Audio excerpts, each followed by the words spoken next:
Comments by city commissioner. Commissioner Reed, do you have any comments this evening? I don't. I'm sorry. I don't.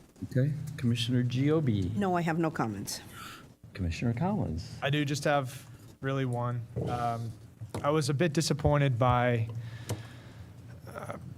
a blog post by one of our board members on the CRB, and it was very disparaging of our two new commissioners. And we argue about policy and where to go, but I felt like it was very disrespectful to our two new commissioners. And so I wanted to bring up potentially, I know typically we do reorg in December, but revisiting whether or not Mr. Campenny should be our CRB at-large appointment, since the at-large is who is voted on by the five of us. So I just wanted to offer that up for a potential D&D or vote item at an upcoming, maybe next meeting.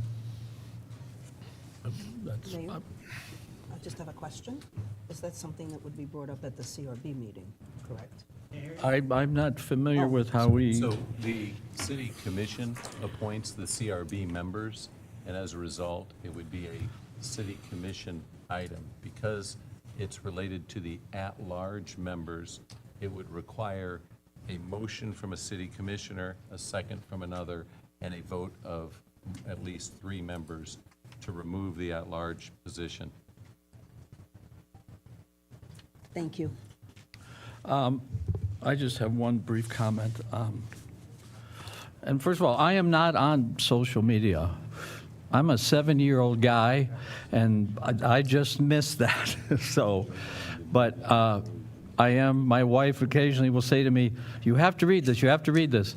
And I would agree with Commissioner Collins that the tone can be quite unpleasant with both sides. But just my interaction with this community, I have never seen it like this. At this level, so many people, so many different people who are very angry, very disappointed, very confused about the actions we're taking, both with regard to the Brightline and the potential decisions we make regarding the ZIP. I would just ask that we tread carefully.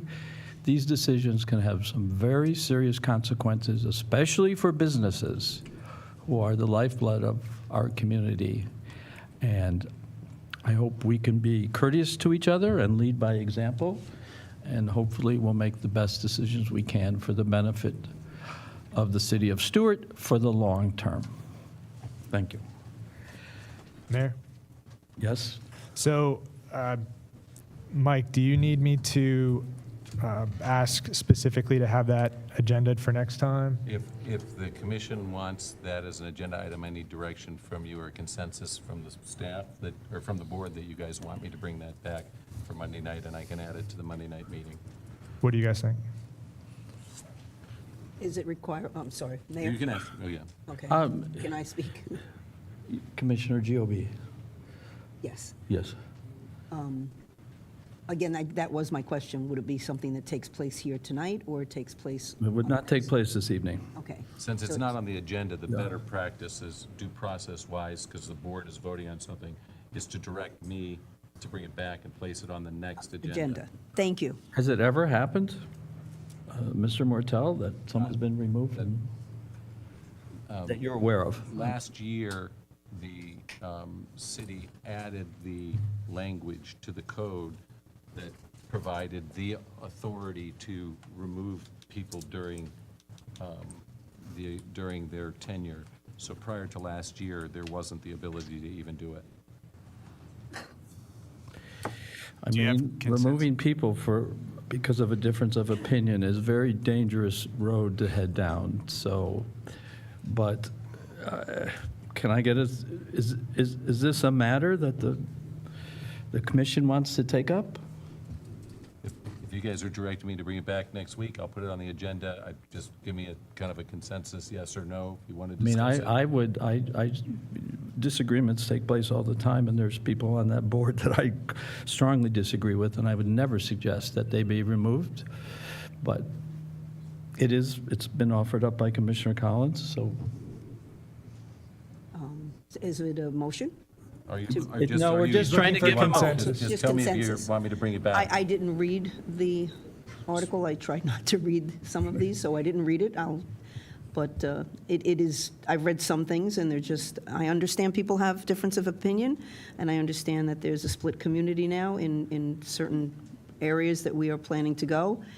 But some people have been very vulgar, vile, or whatever online, and for no reason. As you said, it's a difference of opinion. It should not call into question other people's characters or whatever. And to me, just so we're clear, we're not actually talking about the basis for removal tonight. It's just, is the board directing me to put that on the agenda? And if so, what I would probably do is put, there's 2 at-large positions on the LPA and 2 at-large positions on the CRB.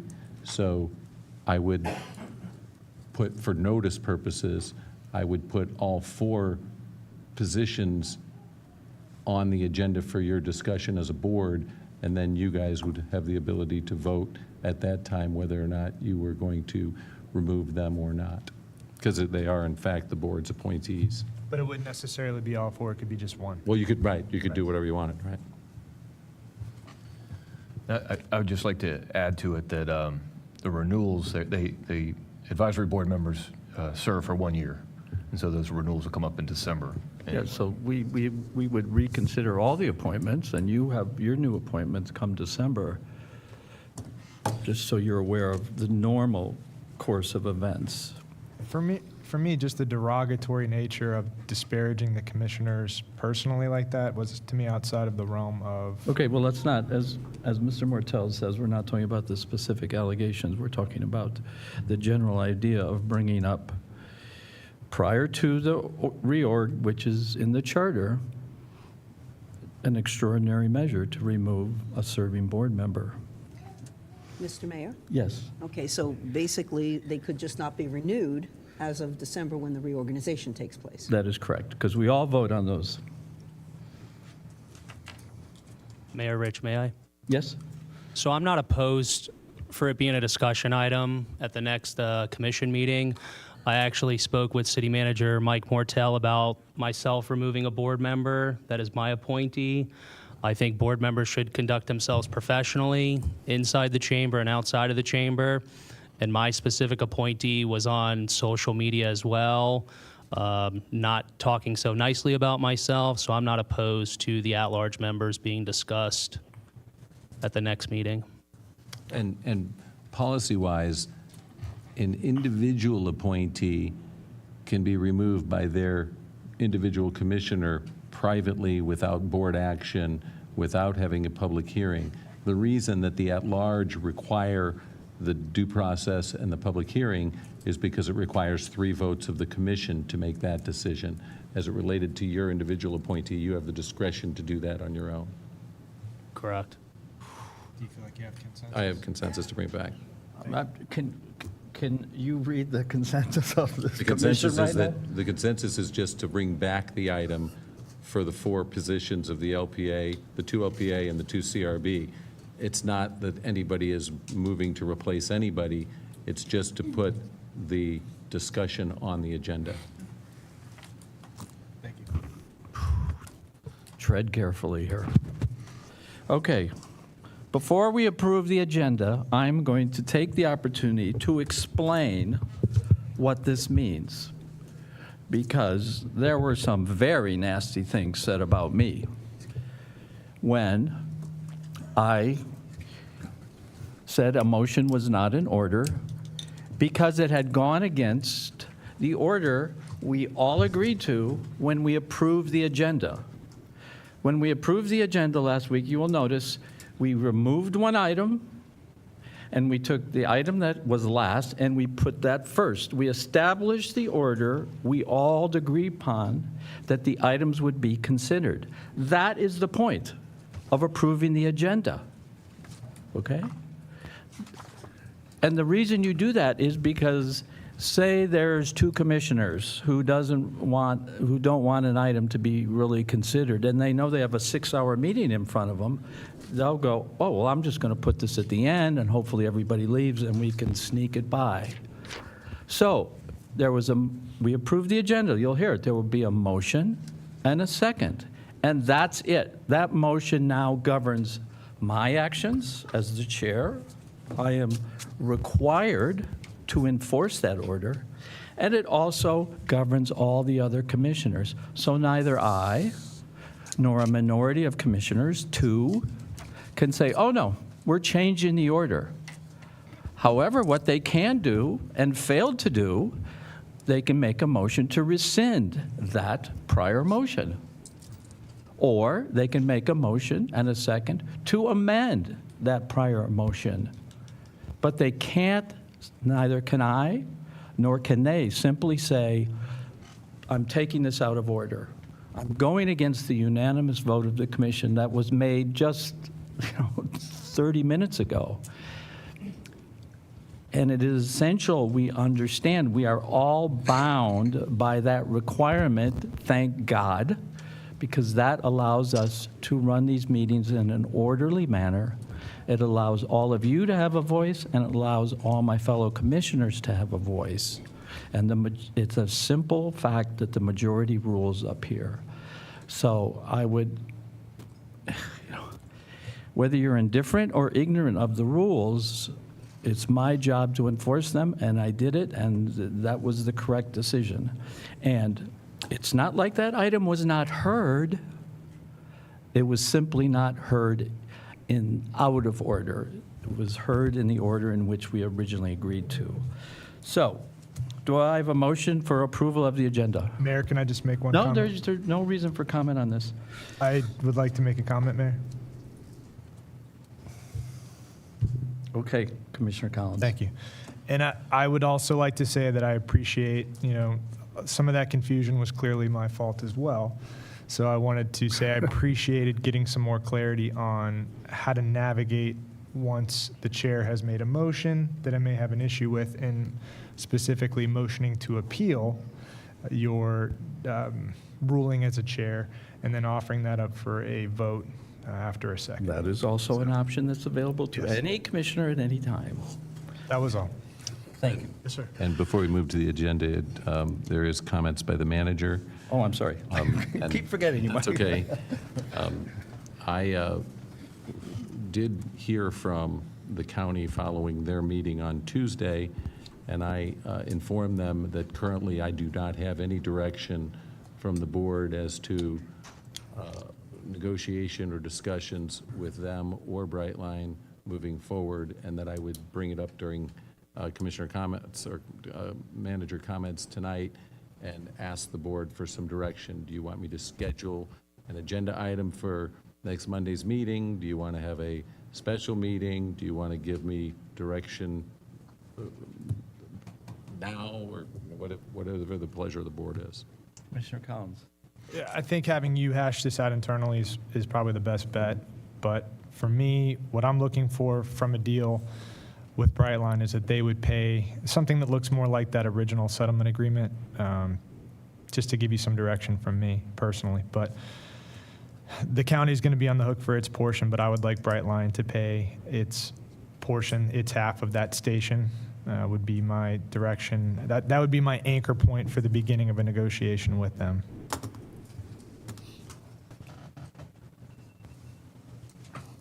Oh? Mike, are you looking for a motion tonight, or just to make it what direction to go in? Honestly, direction's fine I'm for sorry, tonight. I just have one question, because I've often heard this original settlement agreement and spoken here this evening. Is that a reference to the agreement between the county and Brightline in 2018? I was I was asking, Right, perhaps. Just for the record, Okay. I was interpreting it as the December 12th interlocal agreement, but I could have been wrong. Could we get some clarification from So it would be. any probably- commissioner who? I think that, I mean, I feel like what I said was pretty clear. I'm looking for Brightline to pay that other half of the station as an anchor point, an initial negotiation. So it's Starting not, point. it's not the 2018 settlement agreement, because that, actually, the city was not part of that. So it would then be, am I correct in assuming it would be the December 23 agreement?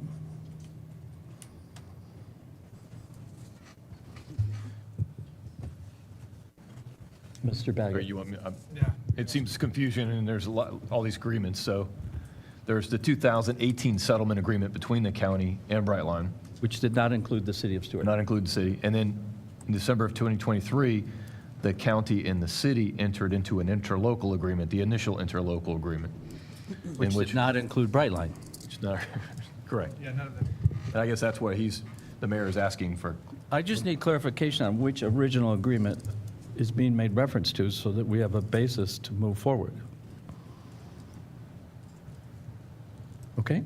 Mr. Mayor? Commissioner Giobi? Yes. We're at the point of renegotiation, so yes, we might reference an original agreement from December, but I think now it's really at the time we should be negotiating for new terms with Brightline. And, you know, I don't know if it's at this point you list those, or they put on the agenda for next, there I'm looking for your guidance. Do they get put onto the agenda for the next meeting to be discussed? It's up to us. Oh. Well, they're looking for our guidance. I mean, Mr. Mortel has asked us, so do we agree to put, what sort of agenda item, Mike, would you? I mean, I can schedule a D&D for next Monday. I know that there's a lot of members of our public that continue to be interested in this issue, and I intentionally didn't put it on tonight's agenda because I was concerned that we already had an issue that was going to have significant public comment already. But I'm happy to put it on for a D&D for next Monday, and I can have with me the December 11th interlocal agreement, as well as the 2018 settlement agreement that Brightline entered with the county, as well as the March 4th letter that Brightline responded to the RFP, a copy of the RFP, and then also a copy of the March 25th letter where the county responded to the March 4th letter. And I can walk through that, and then you guys can kind of discuss and give me direction accordingly. If that's the pleasure of the board, we'll do it next Monday as a D&D. Is that okay? You okay with Yes, that? I'd like to do I'm that. okay with that. I'm sorry. I'm okay with that. Yes, I'd like to All do right. that. I'd like to Let's open up proceed the in that manner, discussion. please. Great, thank you. Yes. I only have 7 other items to talk about. No, I'm just kidding. Anything else, Mr. Mortel? That's all I've got. Okay. Now we get the approval of the agenda. Do I have a motion for approval of the agenda? Move approval? Second the motion? Would you do a roll call, please, Suzanne? Commissioner Reed, Yes. Commissioner Giobi, Yes.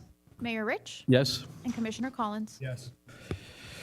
Comments from the public on non-agenda related items. So if you want to comment on the award of the FEMA effort and the zoning in progress, that's for later. This is non-agenda items. Do we have any? We do. Okay. We can start with Mr. Here we Stephen- go. Mr. Stephen Swan.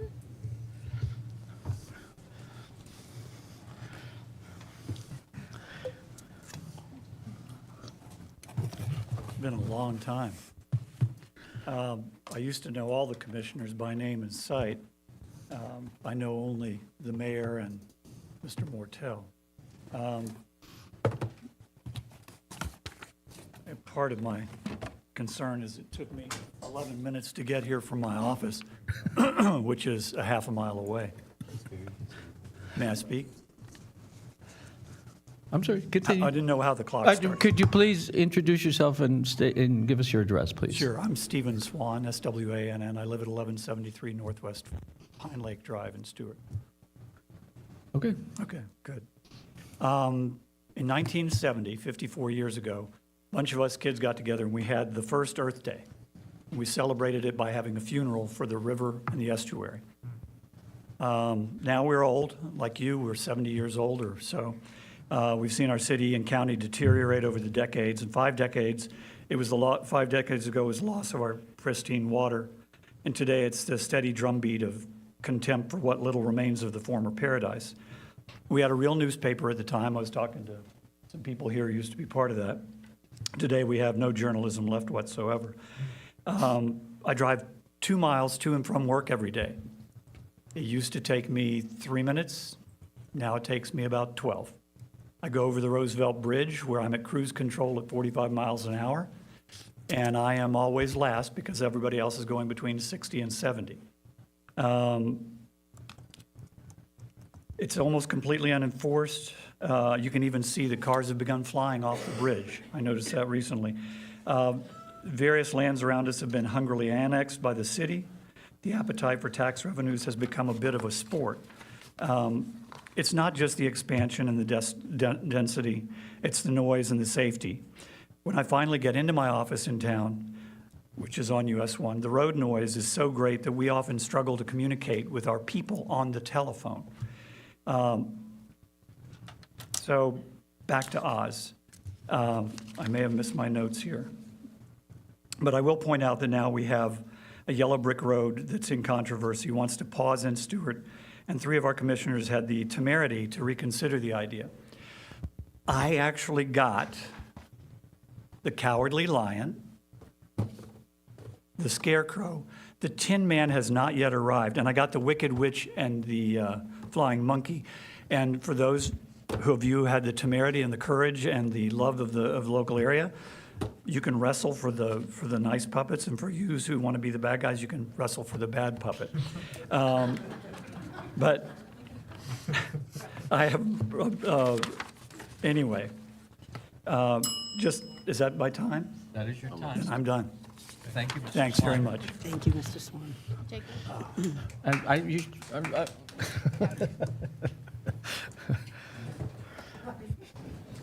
Okay. Mr. Susan? Edward Lucente.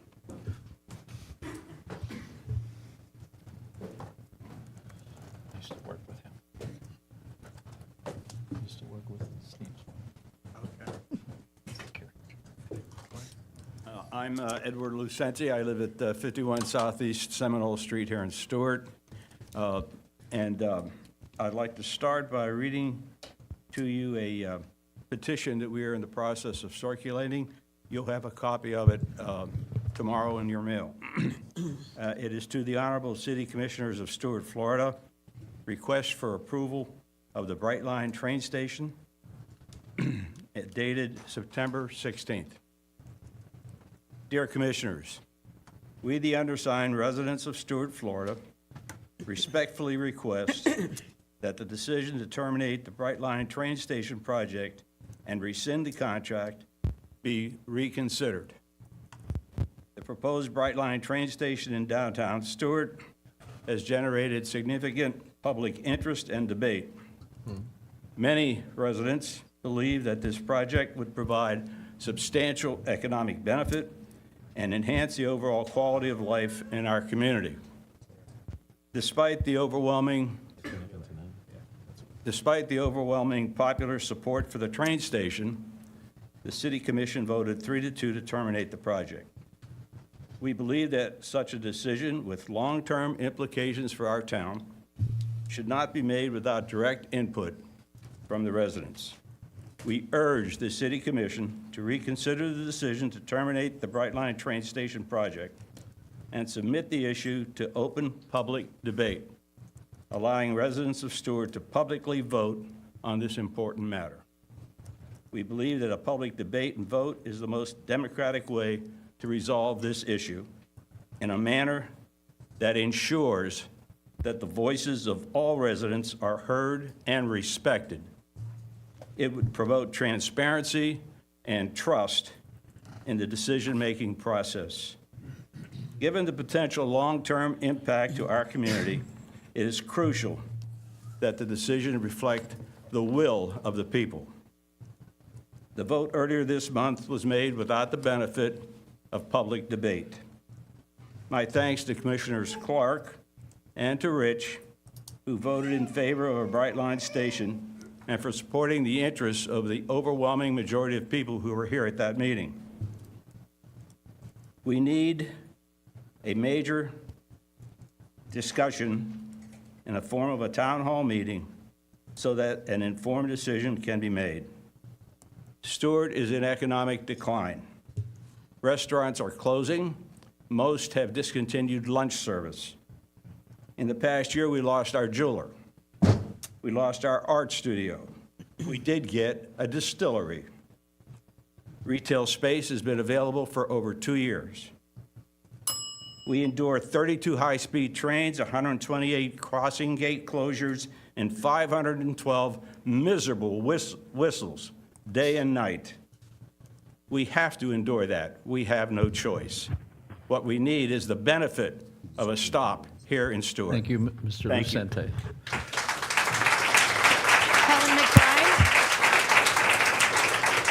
Helen McBride.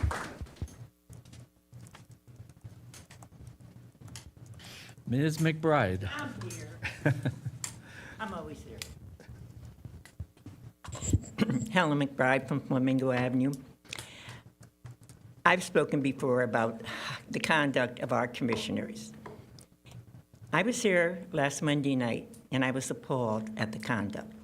Tuesday morning, I was sitting there, I turned on Channel 20 because I watch Martin County Commissioners, and they brought up about my commissioners and how you acted. And I've been here 51 years. I've been going to the meetings. As you all know, the first one was up over the old firehouse next to Stuart Department Store. I've been the school board, the county commission, Sills Point, Jupiter Island. And honest to God, you represent us. You are elected. And each and every one of you will be the chairperson. It's not just one person. At the last chairperson, she was bullied. And it started again at this election. You have to read Robert's Rules of Law and find out, or maybe you could find a professional to teach you how a meeting is to be conducted and what goes on. And the next book you should read is Mannerism. Bullies we have problems in our school system with bullies. We don't need them in City Hall. You represent me and all of the people of the city of Stuart. Please respect us. Thank you.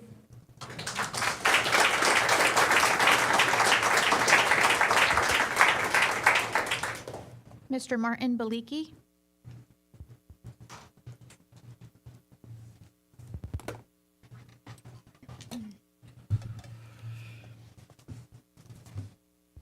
Good evening. I see Mr. Lucente made the train, so nice job there. My name is Marty Belicki. I live down Seminole Street. Yes, I'm a teacher, a Hall of Fame volleyball coach. I'm speaking tonight because I like everybody. Sean, you spoke for us at Seminole. Get rid of that horrible restaurant that we're going to put on the corner. We talked, Chris, about getting enough people. Sorry, sir. You cannot refer to anybody up here individually. Oh, thank you very much. Okay, I didn't know that rule. Yeah. But anyway, I just want to say I was disappointed at last week's vote. Very disappointed, and so was a lot of people. I went to one store owner, and he was in tears about what was going to unfold. And here I have friends here tonight. I thank you for all showing up, and it's important that we decide this very important issue. It may not come again. Who knows?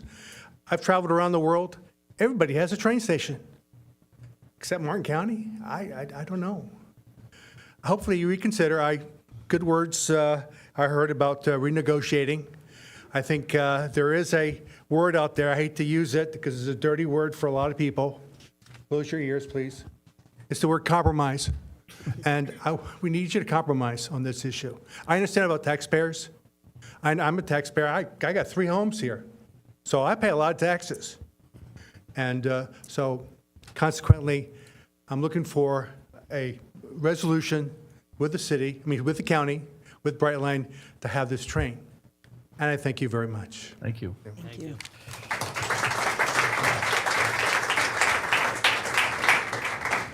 Ms. Valerie Jones.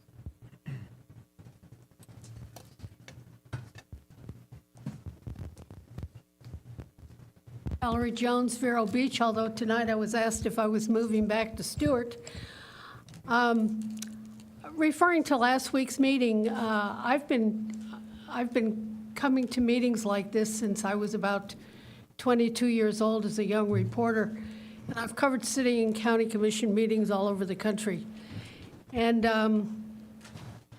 last week was the first time I've ever felt fearful about going out to my car after the meeting. I stood in the lobby after the meeting and was listening to people calling the commissioners traitors and worse. A lot of swear words going on. Turned around to one gentleman and commented on the language he was using, and he said threatening things to me. And probably in part because I was supportive of the three commissioners. And when people are feeling threatened and using words like traitor and worse about official proceedings in a little town like Stuart, we're living in pretty scary times, and people need to think about their values and being able to get along and respect our differences of opinion and be a little more adult. Thank you. Thank you. Thank you, Ms. Jones. Mr. Bill Moore.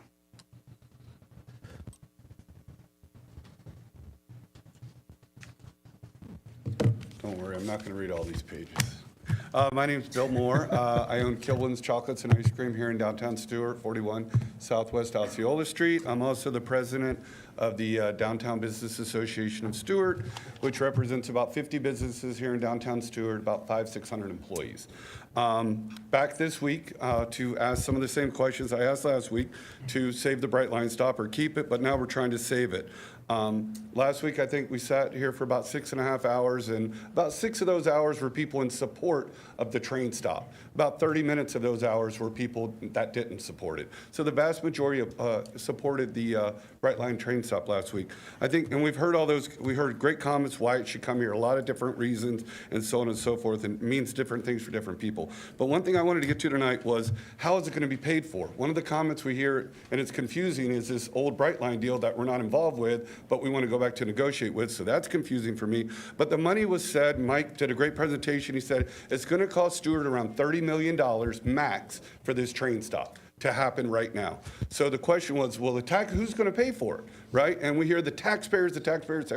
Mike told everybody how it's going to be paid for, but it's confusing. Who's going to pay for it? It's the residences and the businesses and the CRA will pay for the Brightline stop, and they've all agreed to it. We pulled 89 out of 89 businesses. All 89 said they want the stop. These are the taxpayers in the CRA. The TIF money that's been raised over the past 30 years, almost 30 years, is amounting to $4 or $5 million a year now. That's what will fund the train stop. I'm a taxpayer here in downtown Stuart. I've agreed to pay that money. Everybody that was here the other night, most of the residences and every business I pulled in downtown Stuart wants the train stop. They're willing to pay for it. We have the money. It's there. It's not the entire city of Stuart. It's the CRA, which is the money that people have invested. They bought businesses, they bought properties, they've invested businesses, they bought residences. They want to be in downtown Stuart. They want to walk out their front door, go to a restaurant. They want to walk over to a Brightline stop and go to an airport, go to the doctor, go visit family in Orlando, Miami, or wherever it may be. These are the people paying the taxes for the Brightline stop. And I just want that to be understood by everyone. Thank you. Thank you.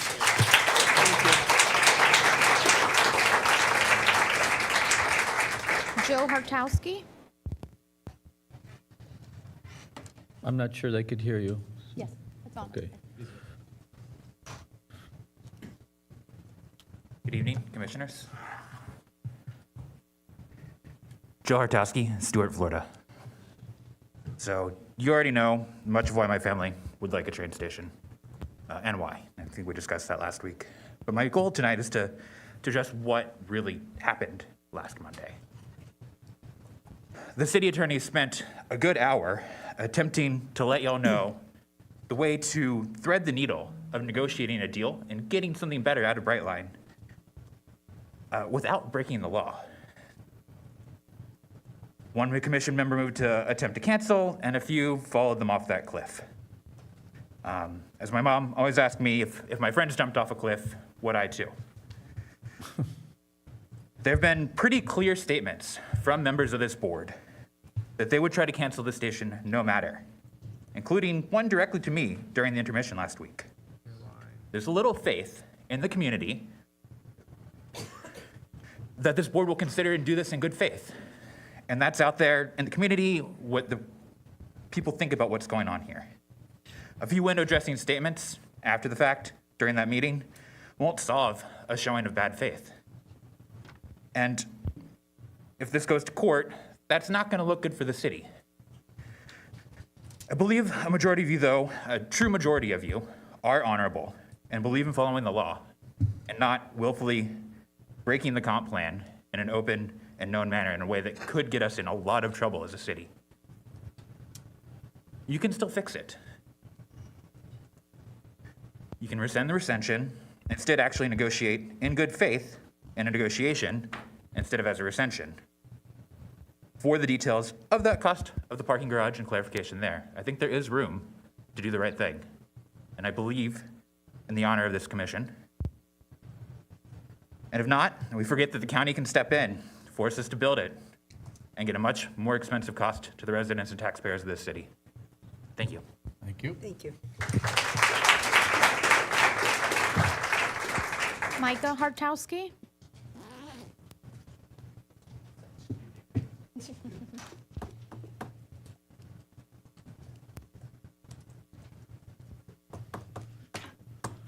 Micah Hartowski, 5th Street, Stuart. I am a resident of the city, a former business owner, and I would have completed a year on the CRB or the CRA, but that's my husband. He got sick last year. We dropped out. Reasonable minds differ.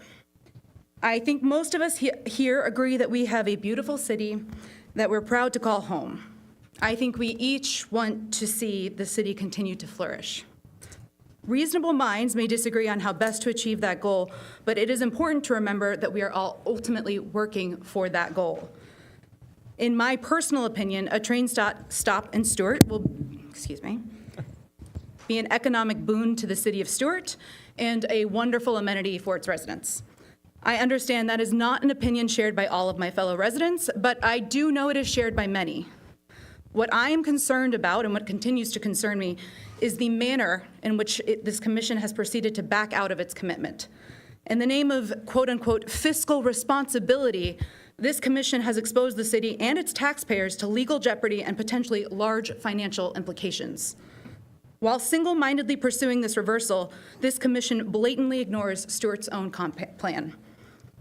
I understand the Brightline station has generated a lot of commentary on social media, and there's an extraordinary amount of murkiness regarding how much the station would cost, even though it actually is known. I've heard it would be free for us, which is clearly not true, or it would be $100 million, which is also not true. People swearing up and down that they know the truth. People also just want to armchair quarterback and develop these crazy theories over motivations of elected officials, like who's in the pocket of pro-growth developers, and they want to sell the soul of the city, or who's jockeying to set up a no-growth or new business, or where no new businesses are allowed, they're protecting their own business. It's all malarkey. I myself believe that there are rarely any shady backroom deals. I don't think we have any grand puppeteers here, and I rather hope I'm looking at a bunch of individuals who are trying to do the right thing for a city they love and care about. I remain deeply concerned that you are making a mistake, and yet you don't realize that. In my less kind moments, I wonder if perhaps the commissioners would rather double down on a mistake made than admit they might be in the wrong. I would also now like to address this commission's concern regarding the tone of conversation online. You're the example. Thank you, Micah.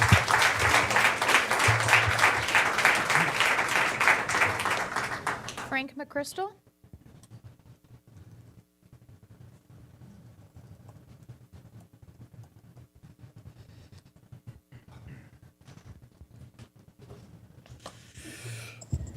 Did I hear our fearless leader say thank God?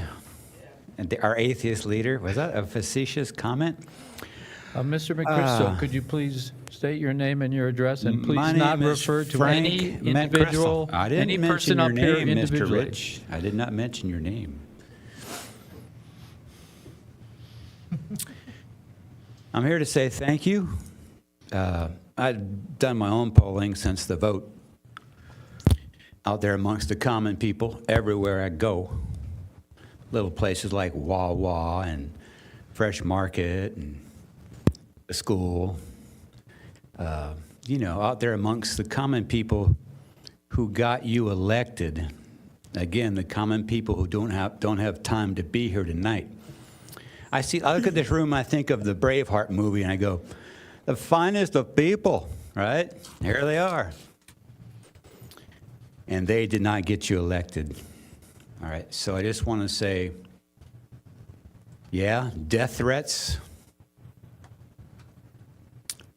At the county meeting last Tuesday, the tone was, oh, those ignorant, brand new city commissioners. The tone of just disrespect for you adults who we elected is just disgusting. To the business owners downtown, it seems like you're on it both ways. I mean, I hear about this thriving downtown, how it used to be Nothingville, and now it's just thriving downtown. And you're going to rely on a train stop? If you have to rely on that, you might want to change your business plan and recognize in this economy, a train stop's not going to help you. So anyways, I just want you to know that there are a lot of people out there who appreciate what you're doing, all right? And I want you all to pace yourselves. This is going to be a long thing. And take care of your families, take care of yourselves, and hopefully you won't need police protection anymore. Hopefully no more death threats. You know, my Trump-tard friends over here and my libtard friends over there, my Trump-tard friends say, don't even talk to those people. And I'm like, what are you talking about? They're people, okay? But I got to tell you, people, you're showing yourselves. Everybody's amenable. Everyone gets along until we don't. Okay? And this city and county have always been divided. The only difference now is it's not just the finest of people that have a voice. It's the people, and the people are coming. Thank you. Thank you. Christopher Vitale.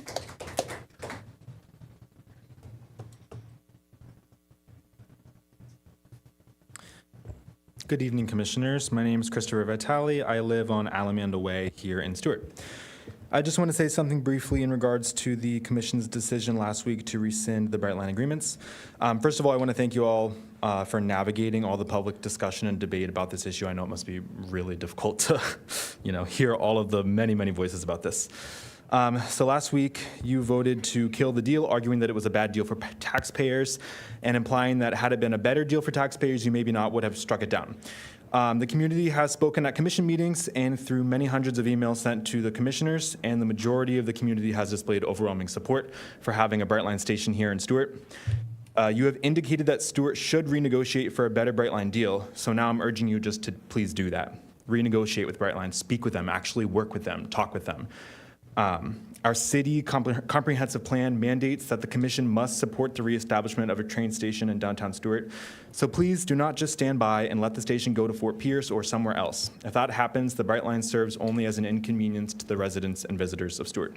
I wholeheartedly agree that we need to be doing everything that we can do to limit the careless developments that we have seen in our city in recent years. But reestablishing passenger train service is not a careless development. It's an enhancement that will help Stuart to grow wisely. Please continue to honor Stuart's heritage as a city built around train service. And finally, please do not get Stuart into an unnecessary lawsuit by dishonoring and disregarding a comprehensive plan. Thank you. Thank you. Thank you. Ms. Sherry Lee?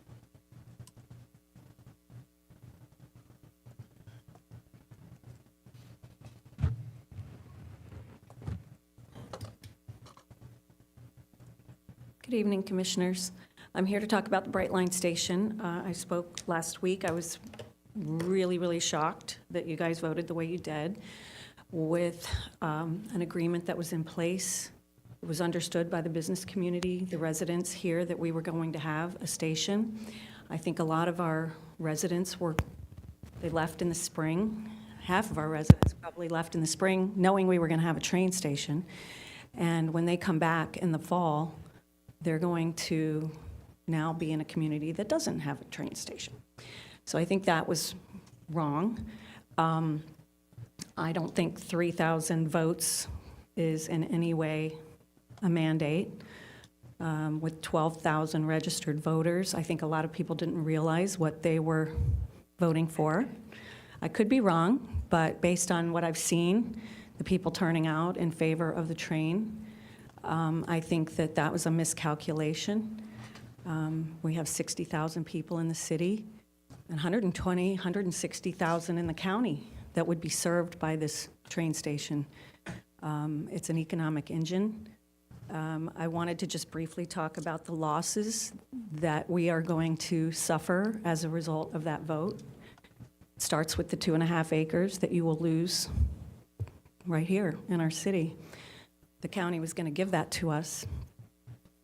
We had the money in the CRA to build the station. We're going to lose the income and the TIF funds from that station. We're going to lose, I don't know, $12, $15 million a year in economic impact. We are going to lose a $30 million asset that will only grow over time. We're going to lose the connectivity to the communities north and south of us, where we all probably have family members or places we like to go, like airports, stadiums, cruise terminals. I could go on, hospitals, universities. And by being able to go to those places, it actually kind of limits the need for that growth to be here, if you think about it, I hate to think, but we could lose some of that bridge funding. Brightline was very instrumental in bringing us $130 million in federal grants, $22 million from the Florida Department of Transportation, and then Brightline and the FEC put in another $23 million. I believe our contribution was $250,000 of land. So that just tells you, when people say they don't have any skin in the game, it's just bull crap. Sorry. Yeah, these decisions, these losses will probably bankrupt us if you continue. Thank you.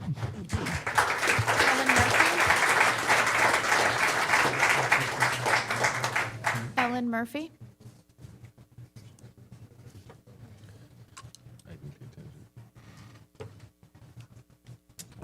Good evening, Mayor Rich, commissioners. My name is Ellen Murphy. I'm very nervous, that's why I'm losing my voice, but I live and pay taxes at 328 Oriole Avenue within the city. I moved here in 1982 during that ghost town era. I am not a developer, I'm not a realtor, but I am a microbiologist. Right now, the city commissioners are putting our town into a coffin, something that will have consequences for both the commissioners and the city. I am here to beg the Board of County Commissioners and Brightline to please, please work together. We need rock stars right now. We need heroes. Board of County Commissioners and Brightline, please be our savior now. We need it. And this is something I didn't consider when I was planning this, but the owner of Kilwins reminded me of the subject of paying taxes. I've paid school taxes in Martin County since 1999. I've never even used the schools, and I never will. So if you need to take my school tax money and apply it to a Brightline station that I would actually use, please do. Thank you. Thank you.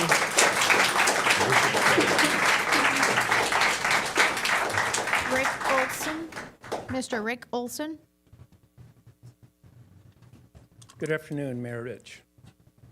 My name is Rick Olson. My families live in Martin County, and we consider Stuart our home.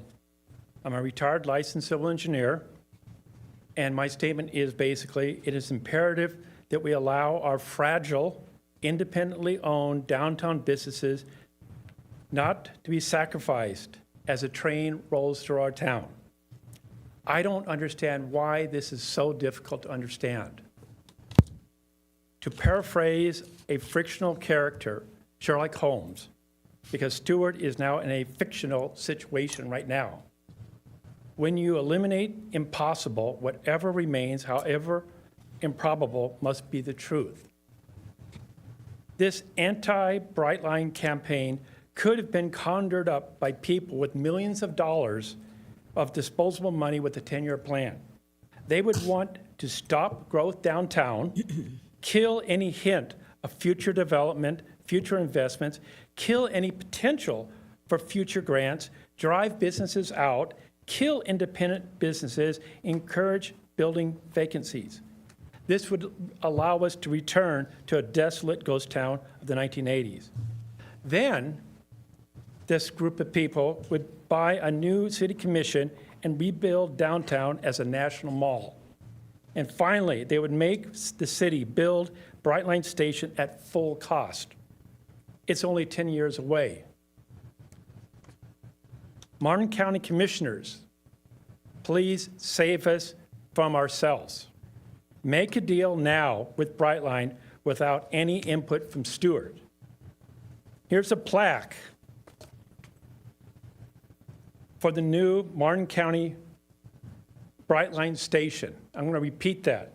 This is a plaque for the new Martin County Brightline Station, telling the story of how the Martin County Commissioners saved our community. Thank you. Thank you.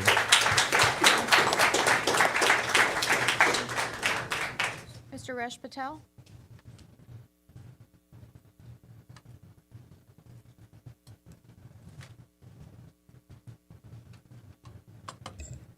Good afternoon, Commissioners. I'm Raj Patel, property owner in Stuart for over 15 years, Palm City resident.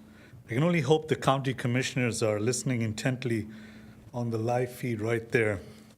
I'm going straight into the facts about the company that's on our mind. I don't have much time, so I'm going to move real fast. Brightline is the first American private passenger rail company in more than a century, a multi-generational project that is in its investment and ramp-up phase. They will not make money for a while. As a commercial borrower myself, I don't make money for many years, but that's the plan. If only our dear commissioners knew that. Brightline is creating a solution to a problem. Routes that are too long to drive and too short to fly.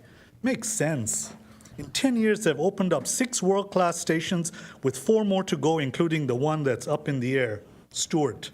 The Brightline internal commuter network is in the works. I don't know if you know that. Miami to Fort Lauderdale with 10 stops in between. At rush hour, most riders are commuters, and the trains are regularly sold out. FDOT is putting $74 million into just the first phase of this commuter project. West Palm Beach is next. Brightline West has started construction from LA to Vegas, completion date 2028. Brightline has announced that they're too long to drive, too short to fly networks in Texas, specifically Chicago, Georgia, North Carolina, joining major cities and that have clogged highways for decades. Siemens is opening America's first high-speed rail factory in New York with 300 jobs. Imagine if that factory was in Martin County. I wonder if my commissioners in front of me would be happy. Martin County leaders would care. The list is endless, and we're playing around entertaining keyboard warriors and their baseless concerns that the company is going bust. And we're all going to be on the hook for a terminal station that's going to become a homeless camp. It's crazy, the stuff that's out there. The Facebook following that certain members of the city commission seem to be depending on for guidance are saying that Brightline will fail in 3 years and go out of business, and we're stuck with a $30 million station. Makes no sense again, because Brightline is spending billions in its ramp-up phase. $6 billion, expanding in just 10 years, 600 employees in Florida, and you say you don't have skin in the game? Countries that have invested into these bonds of Brightline know and feel that the time has come for rail travel in the USA. Does the city and its leaders think they know more than the sovereign investors of these bonds? These are hard money guys, and they want to make money in the greatest democracy in the world, United States. Thank you, I'm in Mr. business, so for you to, please, make the right decision to right the ship. Don't get mired in lawsuits. This is a partnership. Don't listen to the people that voice their opinions. Don't make a bad decision for Thank you, Mr. Patel. citizens of Martin County.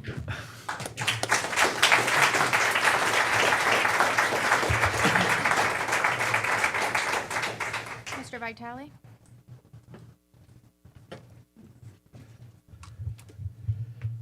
Good evening, Commissioners. My name is Stephen Vitale, and I have my sons Christopher and Aiden with me here today. You are looking at 3 generations of a family that has dedicated their time, talent, and treasure towards improving historic downtown Stuart. Your egregious violation of our city's comprehensive plan last week will seriously impact our ability to continue doing what we do. Without a strong tourist-based economy in downtown Stuart, families like ours may not be able to operate our treasured local small businesses far into the future. If the tourists go to Fort Pierce and other cities that have stations, downtown Stuart will be significantly impaired. Tonight, however, I would like to talk to you about this issue from the perspective of an attorney. I have been practicing real estate law in this area for the past 30 years. I recently reviewed the 2018 settlement agreement between Martin County and Brightline. I request that any commissioners who have falsely stated that Brightline reneged on an obligation to pay half the cost of a Treasure Coast station immediately retract that statement. As pointed out by Blake Fontenay in his recent Stuart News article, paragraph 6 of the agreement provides no such obligation on the part of Brightline. You have misled the public about this and should make an immediate public clarification and apology. You have also inappropriately misled the citizens into believing that they will have a big tax increase when in fact there is enough money in the existing CRA funds to cover the city's portion of the station. These types of material misrepresentations will only cause future legal nightmares for you. Furthermore, as an attorney, I can tell you that the downtown stakeholders who have paid these CRA funds and have taken actions relying on the city's comp plan may have legal recourse that will be financially detrimental to the city. Then there are the potential lawsuits that may come from county and Brightline over this debacle. Rather than expose yourselves and the city to needless and costly litigation, now is the time to settle this matter. I know how stressful and costly litigation can get. Just look at the recent Martin County Lakeside lawsuit that cost the city about $50 million in damages. How many millions more were paid to attorney Ethan Loeb, who prevailed in the litigation? Settling now allows you to control your destiny with a specific outcome that you can live with, as opposed to filling the pockets of high-priced law firms. Furthermore, since the county is taking control of the situation, you would be well-served to settle the matter now and retain control of the situation. For all we know, the county could strike a deal to put the station somewhere else in the county. What would happen to historic downtown if a new downtown area were ever developed around a station located elsewhere in the county? In that event, the county would still own the land behind the courthouse, but you would have lost control over any potential parking garage in that area. Without settling, you also lose control over the $130 million grant for the new bridge. If that falls through, you just cost the taxpayers $130 million. Talk about bankrupting the city. The point is that you lose all control with regard to these matters and potential lawsuits if you fail to act now to settle the matter and control the city's destiny. In closing, the downtown stakeholders demand to have an answer from you tonight as to whether you will be authorizing the city manager and attorney to offer a deal to Brightline, and if so, what exactly are you willing to offer? A wise settlement offer will allow you and the city to control your destinies. Thank you so much.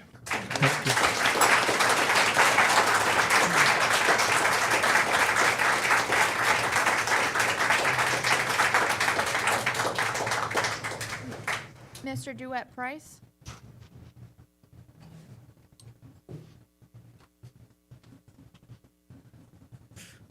Good evening, Mr. Price. Good evening, Mayor, City Manager Mortel, staff. So, I thought I was just going to sit back there and watch the show, but as I've seen everything unfolded tonight, I was like, nah, I'm going to come up here and really let me tell you how I feel that this body is acting. It's kindergarten at best, all right? I'm not going to say anything else about Brightline. I think Mr. Patel and Mr. Vitale did a great job, and I echo all they said. But the reason I came up here, like I said, nah, I'm going to come up here. I'm reading the agenda, and there's a thing that says, what is civility, all right, in here.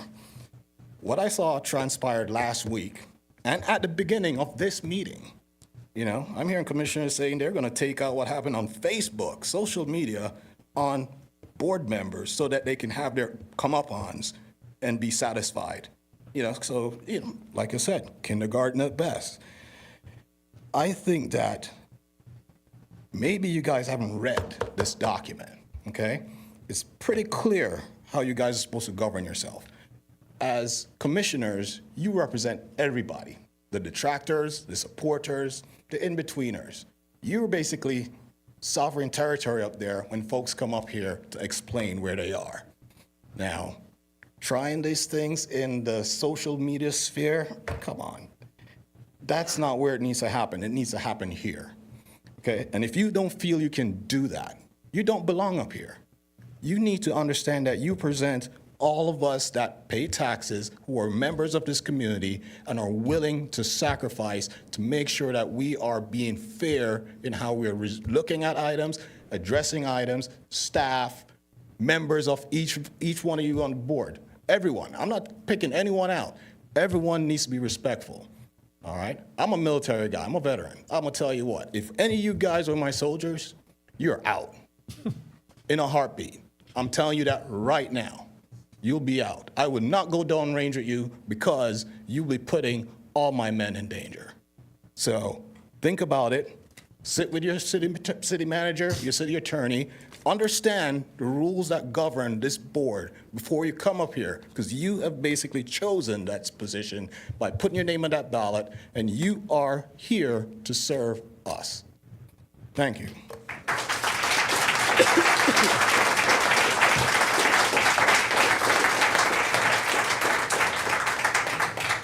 Mr. Josh Marino?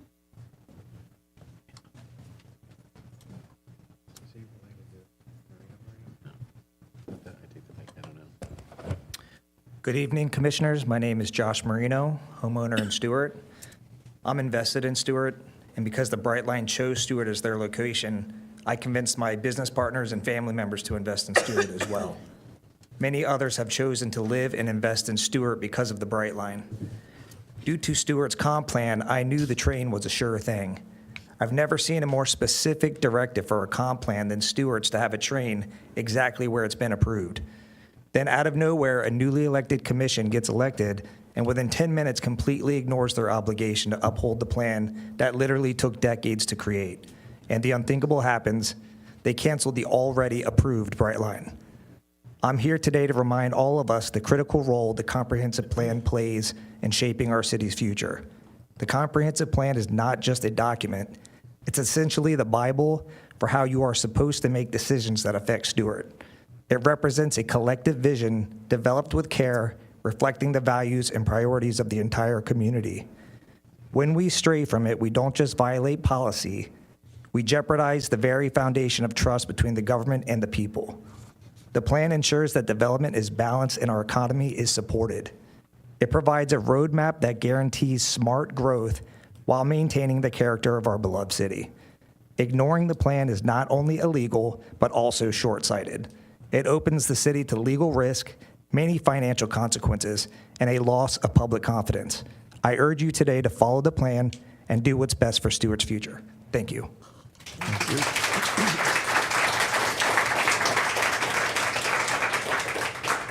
And the last comment card I have is Ms. Gail Goldie.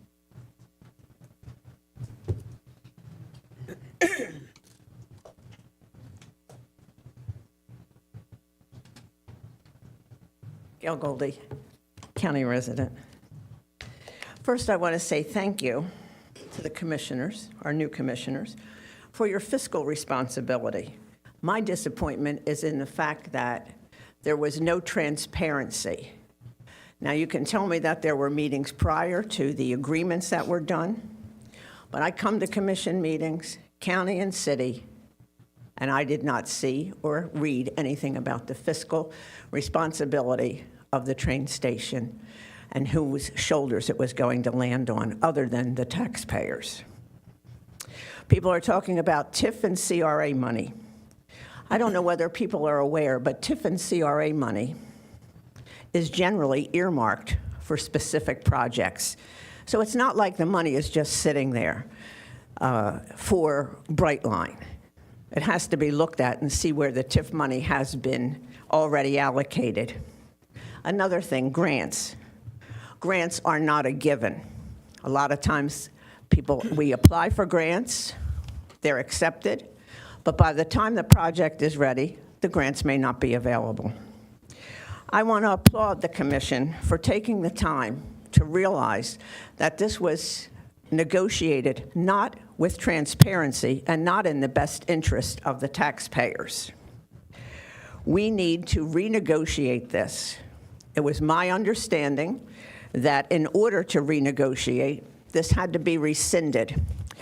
And as far as transparency, I brought up something at the last meeting on Monday, and that was the fact that the thing that really gets me with the transparency is I would like to know why our mayor, or the mayor, signed the agreement prior to the signing in of the the swearing in of the 2 new commissioners. Why was that done before they were actually put on the board? And because of that, it's my understanding that that agreement that he signed, unbeknown to the new commissioners and the public, that was null and void. So I'd like to know why we are not being given all of the facts. And these are facts, and I understand Mr. Patel and they have the numbers and the facts, and I wouldn't argue with that at all. I believe that, there will be money to be made, and I think that downtown businesses should also be aware of the fact that, even if this isn't renegotiated and it's a great deal and everybody's happy, that train station isn't going to be built in 3 months. It's going to take years. So it's for your businesses that are suffering, I hope you have a long-term plan, and I hope you've got your loans in order, because you're going to have to get something to finance your business until a train station is built. And I would also just like to say to the commissioners that I really do appreciate your taking the step forward to put yourself out there. Thank you. Thank you, Ms. Thank Goodman. you. Mr. Baggett. Mr. Mayor, may I speak on something? Yes, go ahead. I just want to be clear, as if some of my language last week was not clear, and there seems to be allegations of nefarious actions on behalf of the mayor. The mayor does not work here every day. The mayor comes here for the meetings. I've only been here less than a year, and I think we've had 3 mayors during that time, and it's pretty common that we have the mayor sign a bunch of documents when they're here. The lease agreement that was signed the day before the county voted on it, we had the mayor sign it, I signed it, and the city clerk signed it because the mayor was here. Otherwise, we would have had to have him come back days later to re-sign the documents. He signed many documents that day when he was here, because that's just what we've always done with all the mayors. There's nothing nefarious about it. The document, the agreement was not even binding until the county voted on it, which was not until the next day. The county unfortunately did not vote on it the next day. They continued their meeting, but the county attorney was demanding from us to get us a copy of that lease agreement. It was mistakenly sent to Brightline and the county. But it still wasn't in effect until the county voted at their next meeting to adopt the amended interlocal agreement. And if you read the agreement itself, it wasn't effective until the county stepped up. So We just had him signed while he was here, and it was mistakenly sent to Brightline. Nothing nefarious. The mayor wasn't trying to pull a fast one just because a new board came in. But we had a lot of moving parts, and that was it. But as soon as we caught it, we rescinded it. Even vocally, we communicated with them prior to that, and I meant Brightline. So I just wanted to make clear that there's been a lot of allegations about the mayor doing something nefarious by signing the agreement the day before. And again, nothing true about that at all. I just want to say thank you for that, and I did not say that it was nefarious. I'm sorry. I would say it was inferred, but I'm not stupid, and I go online sometimes, and there were a lot of allegations from other people, not necessarily you, that there were. So Thank you, Mr. Baggett, for that clarification. Mr. Baggett, will you read Commission Action 1 for our consideration, please?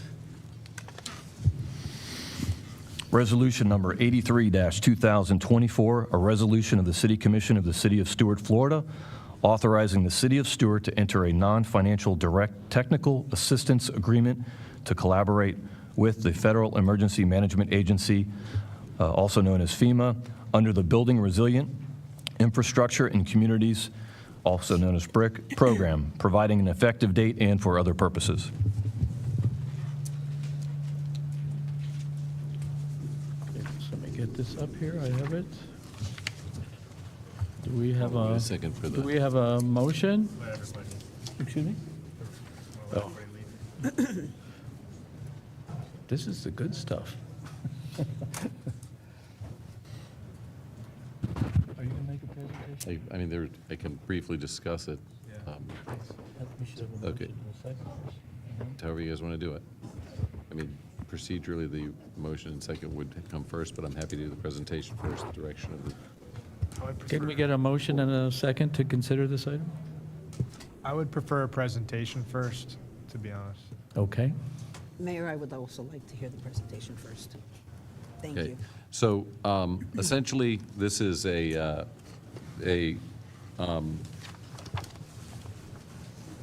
BRIC program is an participation that the city has been awarded, which is a non-financial direct technical assistance agreement to collaborate with FEMA under the Building Resilient Infrastructure and Communities program, which is BRIC. The FEMA established this Building Resilient Infrastructure and Communities program, as well as their direct technical assistance program or initiative to provide wide-ranging non-financial support and technical assistance to underserved communities to undertake hazard mitigation solutions, including but not limited to risk assessments, community engagement, partnership building, mitigation, and adaptation planning. The city of Stuart was one of 32 in the state of Florida and one of roughly 460 nationwide to be qualify under the FEMA programs for their assistance. Essentially, the resolution authorizes the mayor to enter into the BRIC agreement that is was drafted and prepared by FEMA and submitted to us. And then what happens is they then work with city staff to go through, again, all of the documents, all of the things in the agreement. But it says that FEMA will approach the BRIC DTA as a collaborative effort. It'll recognize the initiative as community-driven. It will work as a facilitator alongside the City of Stuart to understand the community's vision for resilience and assess and define technical assistance needs. It will consult with contractors in support of the community's vision for resilience and development of specific strategies to address community technical assistance needs and build partnerships. It will support and advise the city in the development of an action plan that identifies specific strategies and actions to build capacity and advance potential projects and partnerships. It will ensure an action plan and overall delivery of the cultural norms and traditions acknowledged in the past and current disparities. And essentially, when there's a hurricane or a horrific event and FEMA comes in, it's the governor declares a state of emergency, the city sometimes will declare a state of an emergency, and the city goes into a different programming, and we have to submit all sorts of billing to FEMA, and we get reimbursed for some of the things. And back in 2004 and 5, we had billing that took place after those hurricanes. We got reimbursement from FEMA, and then after auditing, literally we're writing checks back to FEMA later, and recovering money was very complicated. This program by FEMA is not necessarily to teach us how to do the audit trail perfectly, but instead what this is it goes hand in hand with the mandate by the state to do the resilience programs and to address the future hurricane hardening, for lack of a better description of the city. And because it was at a no cost to the city, we brought it forward because we figured the two things. Number one, any contact and relationship you can build with FEMA in advance of a event is helpful, because then you have that much of an advantage when you need to contact them, or when you need to communicate with them, or when you need to tell them where to send supplies or do whatever. And number two, obviously any advice that they can provide as it relates to reinforcing or creating resilience to these types of storms is huge for us.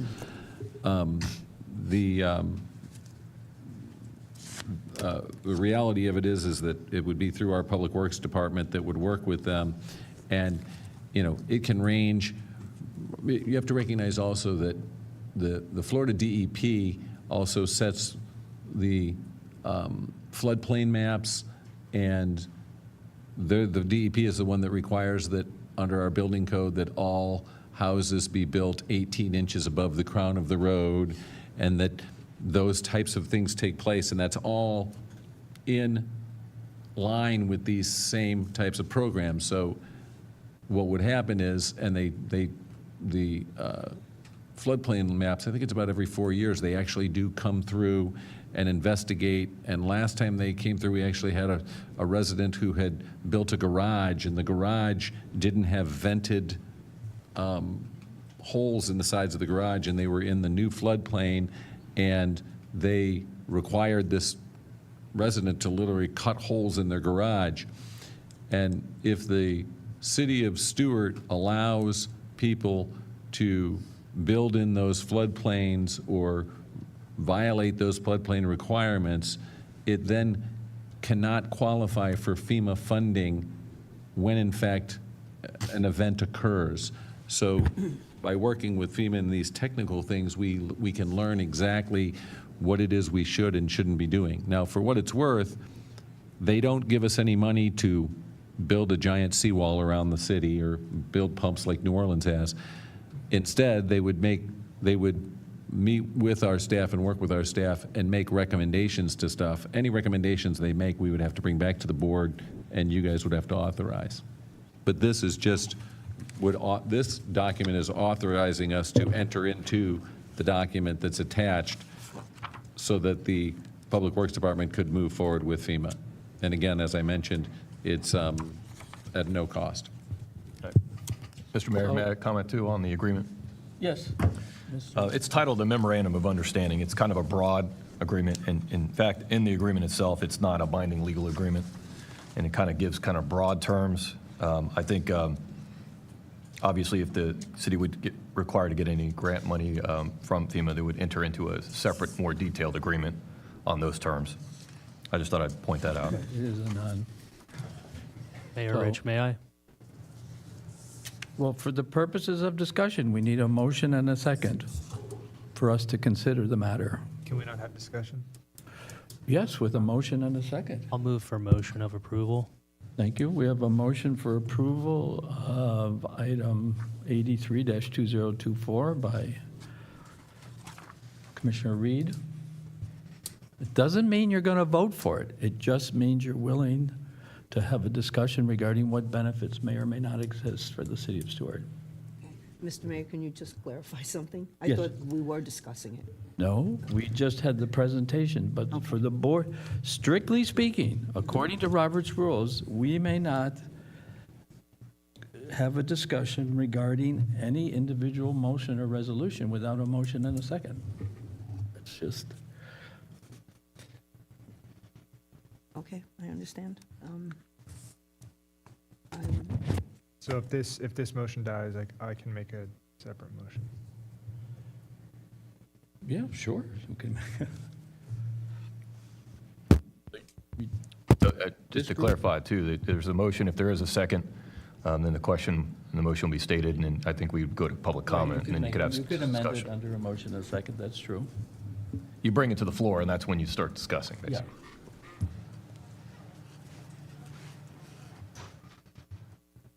So the commission at this time does not want to participate in this program. Mayor Rich, may I? Yeah. Can I ask a question to city manager?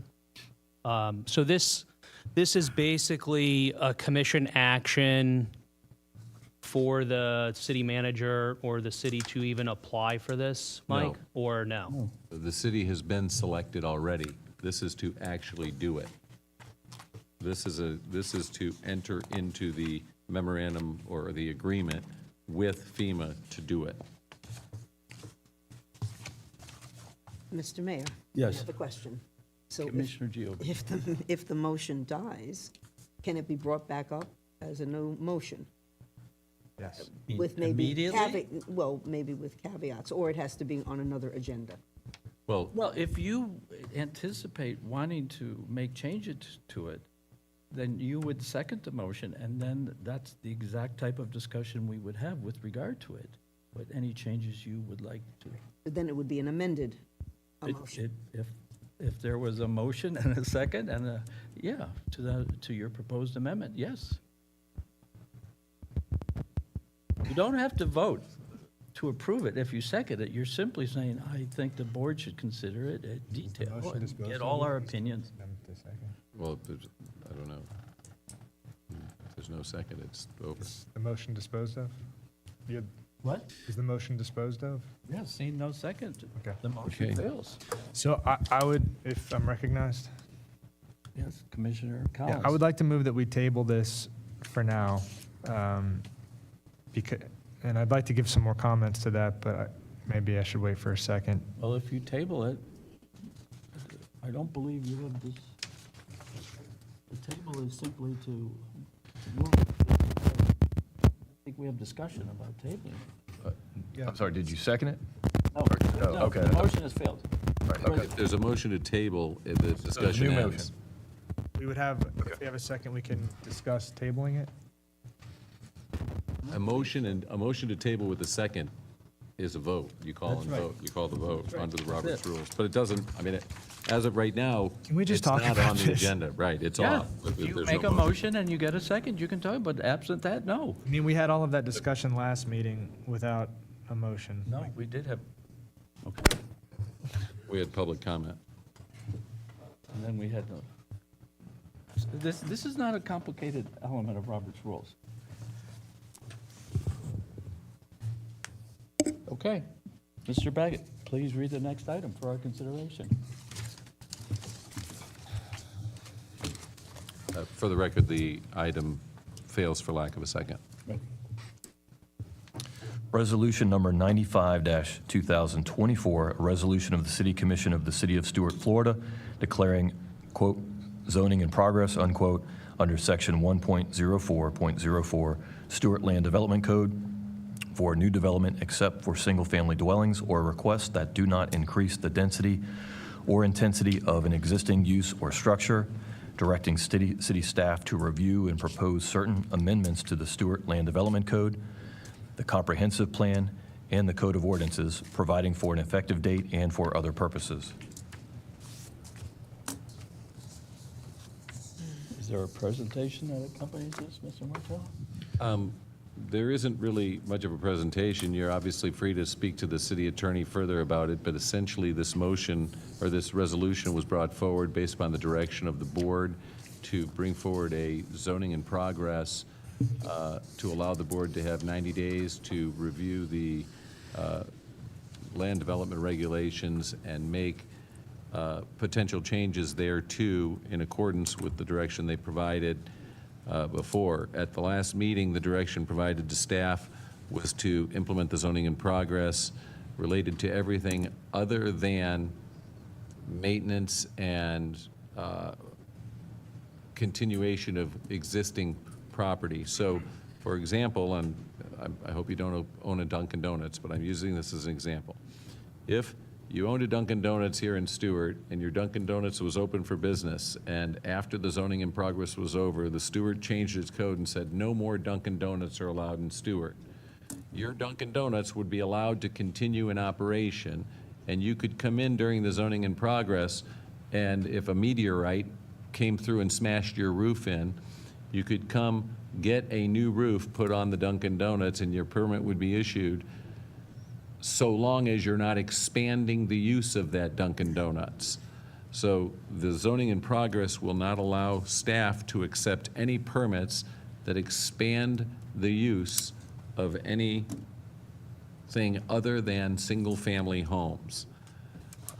If there's a development order in place that's already approved and the owner of that development order is not intending to amend it and expand the use of that development order, they too will be able to move forward, because the way you have to approach it is that the development department moving forward will look at the application or the applicant that's coming to the door and saying they have to presume that the zoning in progress is going to change all zoning. And if in fact the change in any of that zoning would impact the project, then the development department is not allowed to accept an application for that project for the next 90 days. However, if hypothetically speaking, the city commission struck down all zoning and said there's no more Dunkin' Donuts or no more zoning allowed, nothing ever can come forward, then everything that was already approved by development order would not be affected, because those are development orders in place that wouldn't be affected by new zoning. And everything that already exists would be considered an existing non-conforming use. And under our code, you are allowed to obtain or get a permit or seek assistance from the development department so long as you're not intensifying or expanding a non-conforming use. So if it was a commercial office building and the new code was going to affect how commercial office buildings were built and said they had to be built out of brick moving forward, whatever it might be, because we don't know what the hypothetical is. As a result, if you already owned a commercial office building and you needed to put new windows in, that would be a permit that could be allowed to be done. Or if you needed to put a new roof on, or if you needed to paint it, or if you need to repave the parking lot. However, if you wanted to repave the parking lot and stripe 10 additional parking spaces, that would be expanding the use of that existing building, and therefore the 10 existing parking lots would have to be stayed pending the outcome of the zoning in progress. So it will allow anything that is already approved to continue forward under the current development order, as long as the time periods haven't expired, et cetera.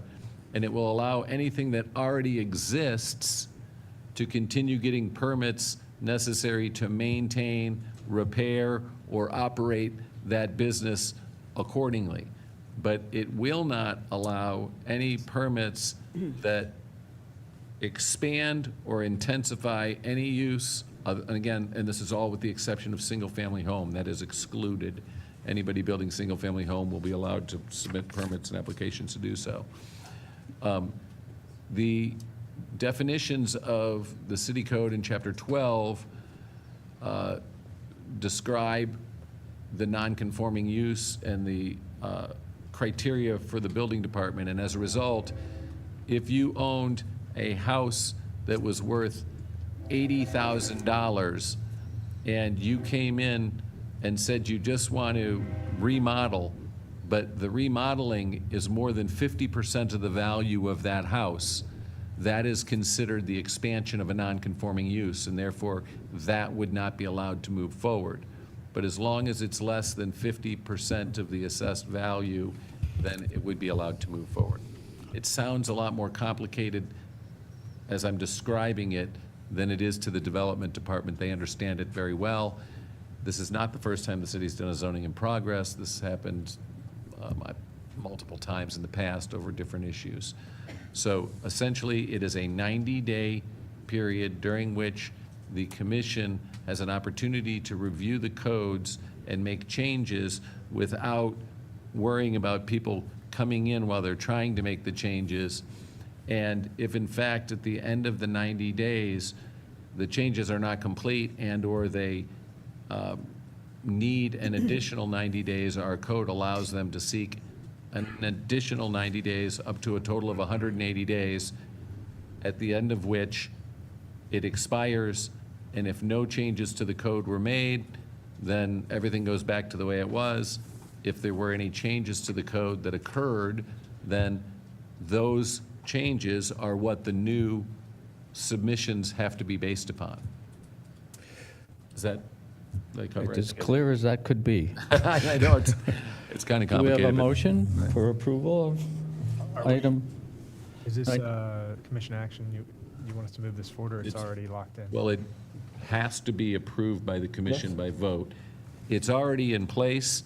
It began September on- 4th, or September 5th. it was. On September 5th, when it was originally advertised prior to the last meeting, and it's required to be voted on retroactively by the commission at the next available meeting. Last week, I asked the commission to roll it to this week because I had the feeling we were going to run late, and we ended up going to about 11 o'clock, so I felt like it would be more appropriate to allow people an opportunity to speak on this item rather than waiting the 7 hours after last week's meeting to be able to speak on it, which brings us here tonight. Do we have a motion? Mayor, I'd like to move approval on Resolution 95, 2024. We have a motion by Commissioner Collins for approval of Resolution 95-2024. Do we have a second? Mayor Rich, I'd like to ask Mike something. Okay. My question would be, would this zoning in progress apply to applicants that had a pre-application meeting with our development department and they haven't submitted a full application? It applies to anybody that has not submitted an application.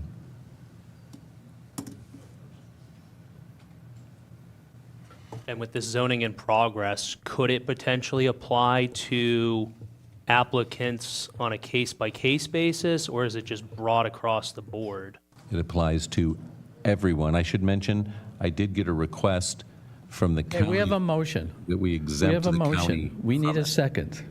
That's all we need to keep going And here. then we can have discussion. Yes, If we have a I'll second it. absolutely. Okay. I'm sorry? I'll second it. Thank you. We have a motion by Commissioner Collins and a second by Commissioner Reed for resolution number 95-2024. As the maker of the motion, Commissioner Collins, you may go first. The only What- feed, I'm sorry, we want to go to public comment? Oh, sorry. yeah, perfect. Public comment. Do we have any public comment on this?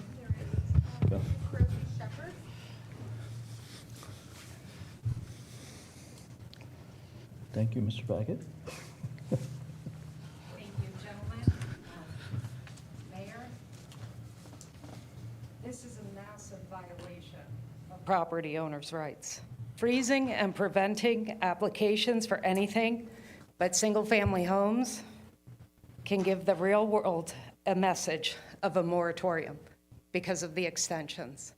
And I'm kind of taken aback that we're not having further discussion about the Federal Emergency Management Agency on number one. I mean, that would serve all people immediately. Thank you for your time.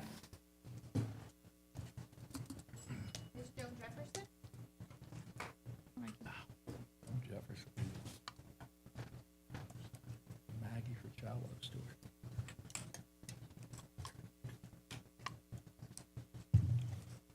Hi, Joan Jefferson, Palm City. Been there where you are for a long time. I'm here tonight because I want to know how many of you have read the Dwani plan. then it's interesting to me that if you hadn't read the plan, why you want to do something before the plan. It's be explained that if you do that, you'll be going back to 60% vacancy rate in the downtown. You'll have to tear down the historic building where we have the Arts Center because that was the plan, to tear it down and have a parking lot, except Duane changed it to becoming saved. You'd have to tear down part of the post office arcade because, again, that was supposed to be part of a parking lot. You'd have to have 4 traffic lights on Confusion Corner and lose 2 streets because that would mean that you couldn't have the roundabout. All of these things were in the Duane plan that you don't approve of or don't want to accept. Also, the Roosevelt Bridge in the original design was going to do away with a good number of buildings south of the bridge. Again, Duane came in, gave us a different route, and we saved that. So when you're talking about not wanting the good old days, they weren't so great. Also, I don't understand the need for a moratorium because it seems to me that you should have an inventory now of all of the vacant cities, all the vacant parcels in the city, and that maybe you should have looked to see if they're compatible. Moratoriums mean, and this is one of the things that Duane did when we came in, we said you can do anything in Stuart except 2 things. I want to come back in 50 years and know it's Stuart, and I don't want you to take any property value away from anyone who already has property in the city. What you're talking about is doing exactly what we didn't want to have happen then. You're taking away property rights without really having a plan. If you had a plan that said you don't want this kind of a development or that kind of a development place here, there, or yon, that's valid. But simply say, no, we're not going to have any development until we decide what you're going to do with your property is not valid. Thank you. Thank you. Mr. Jeff Darty?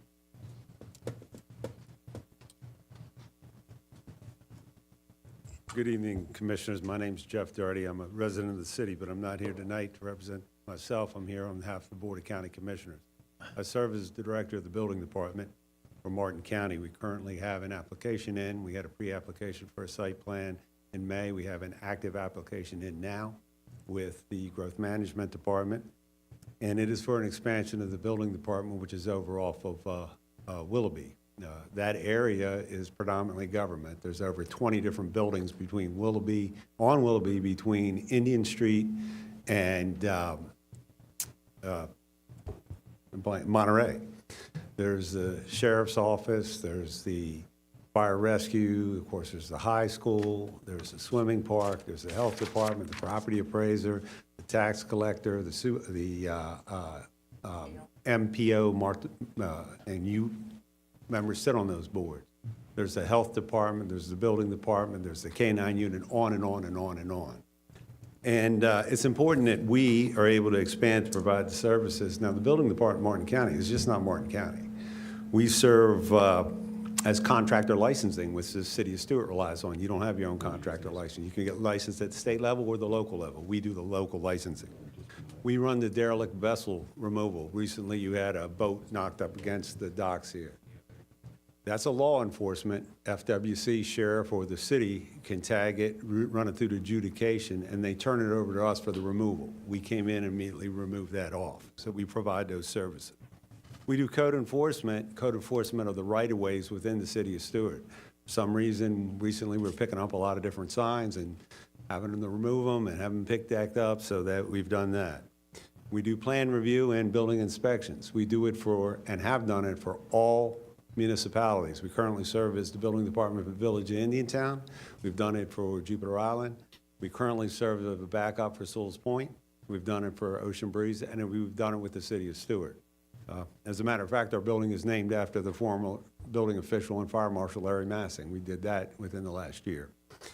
What else do? We do damage assessment in conjunction with the property appraiser so that we are FEMA eligible for the whole county. If we don't meet a certain threshold in a certain time frame, We don't get it. No one in that county gets it. So it's important we go out. Property appraiser used to do this, but based on technology, they don't have the staff to do it anymore. So that's very important, as that we talked about.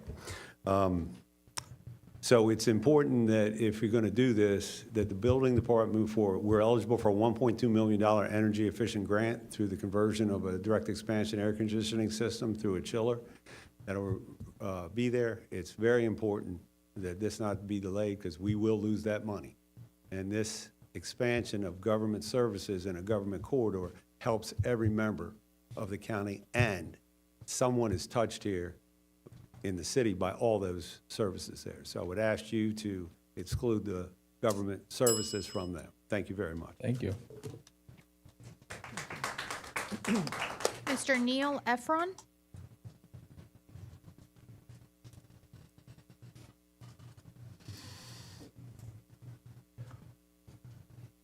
Good evening. My name is Neil Efron. I've been a property owner in Stuart for the past 27 years.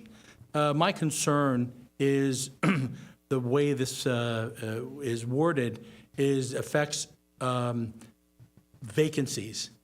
We own a shopping center. We have vacant spaces. We have a tenant who wants to come in and do some improvements to put in a space. It seems like that is not what is intended, but I think the way you read it, it would affect us as property owners, taxpayers, and would affect tenants who want to come in and start a business. And that's it. Thank you. Thank you. And if I can just tell the board, we did discuss that with the development department, and this might curtail some public comment as well. You discussed this gentleman's comment? Yes, I'm discussing the vacancies concept. Oh, okay. Using the Fresh Market as an example, this was the discussion we had with the development, just for the sake of it. If Fresh Market wanted to expand by 20,000 square feet, if they wanted to build toward the government building, which would be an expansion of that plaza, that would not be allowed because there's not actually area to expand into. That would require new construction of new square footage.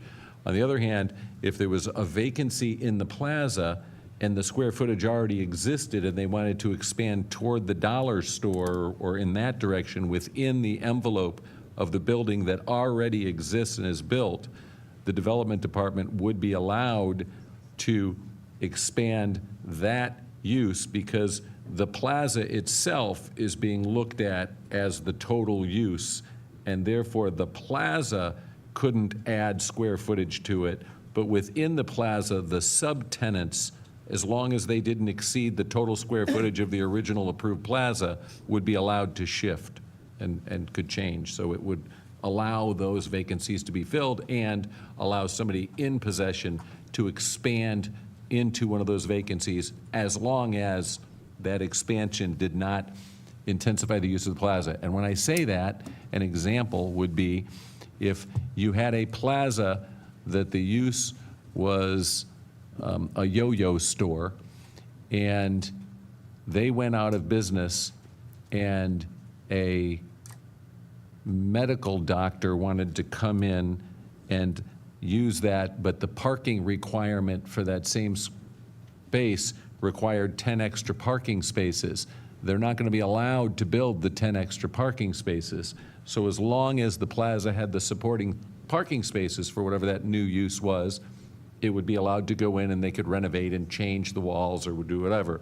But it just has to make sure that the new use is a use that's could be absorbed by the existing parking and the existing plaza that's there at the time. Thank you. Next speaker. Mr. Matt Scott? Good evening, Mayor, Commissioners. My name is Matthew Scott. I'm a land use and zoning attorney with the law firm Greenspoon Martyr with an address of 200 East Broward Boulevard in Fort Lauderdale. I'm here on behalf of Floor & Decor. My client is in the process of trying to lease the space from the gentleman that just spoke. It's a 50,000, give or take 50,000 square foot shopping center building at 2130 Southeast Federal Highway. It used to be a Winn-Dixie. So it's been sitting vacant for about a year. To the city manager's point, which I think maybe is a little confused here, which I'm hoping we can clarify tonight, we had an application ready to submit last week, or excuse me, 2 weeks ago. for what's called a minor site plan application. So we were making some small changes to the parking area, some small changes to the loading areas, but no expansion of square footage. And the development department said, we cannot accept your application because of the zoning in progress.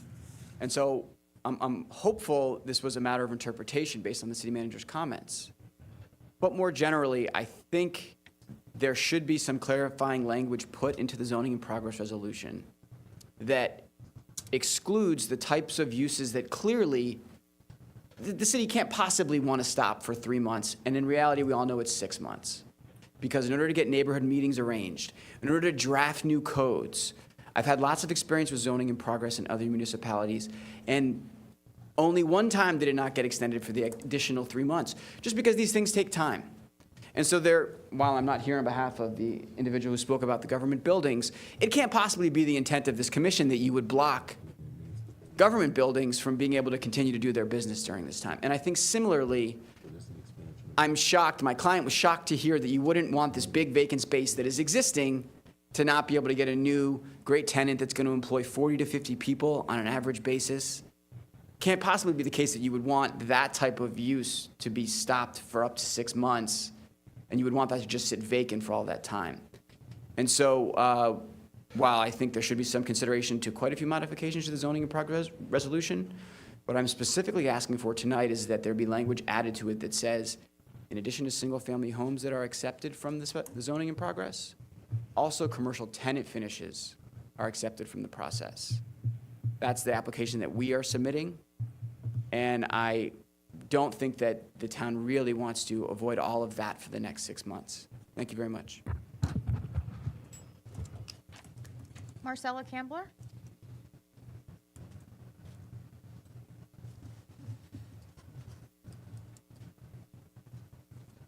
Good evening, Commissioners. Marcella Camblor, for the record, property owner, business owner in the city for over 30 years.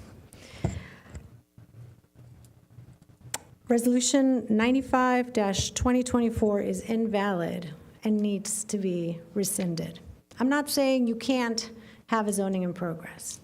People are jumping up here saying, oh, you forgot this, you should exclude that. I'm telling you that we need to take our time if this is what we really need to do it properly. This resolution references Section 1.04.04 of the Stuart Land Development Code. The language there makes it very clear that this section of the code relates to the Land Development Code. It relates to making text amendments and district map amendments to the Land Development Code. It does not extend authority for staff to make comprehensive plan reviews or amendments.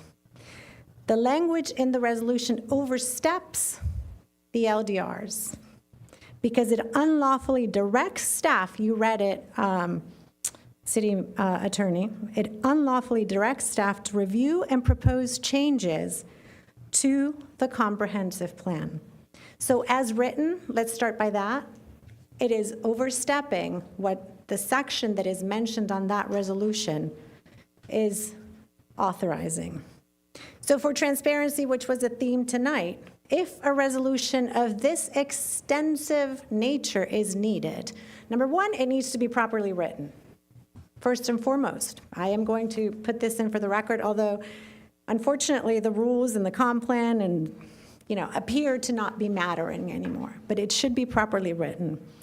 Number two, it should be properly outlined. Here you have, I hope you didn't mean government business. I hope you didn't mean vacant space. I hope it was rushed. So I urge the city to clarify why we need the largest ZIP in history. We just did 2 major overhauls to our land development regulations, East Stuart with a new form-based code and the Arts District without a zoning in progress, without freezing property rights. I want to understand how come in the last 3 joint meetings with Martin County, the Stuart Commission, the school board, and the Village of Indiantown, this goes back to the reports from June of 2023. The city reported 0 residential units being approved or in review. It reported 21,445 square feet of non-residential in review, and only 58,600 of commercial in review and then approved. That's the same report for the last 3 meetings, 0 units. So how is this a rush? Anyways, I'd like to set in for the record, because maybe one day we'll follow the rules. Mr. Duet Price?